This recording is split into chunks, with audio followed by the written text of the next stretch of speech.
хоёр дэлгүүрээс хүнсээ авах гээд ороод ирсэн чинь тог байхгүй нэрээ утсаараа гэрэл гаргаад хүмүүс бүгд утсаа барьцаа. Тэгээд энэ кассныхаа тэр хавир жоохон гэрэлтэй. Тэгээ картаар мөнгө юу юм хөдөлтөж авахгүй шүү.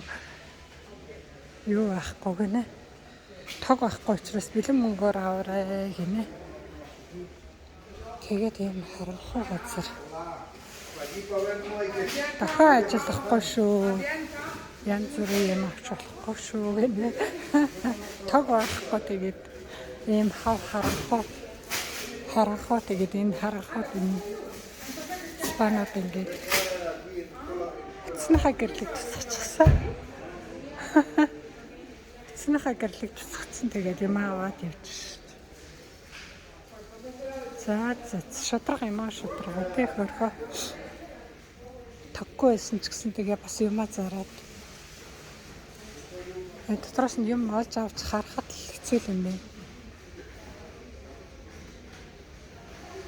Нэг хүнсний дэлгүүртээ бас жижигхэн бараанууд бас байна.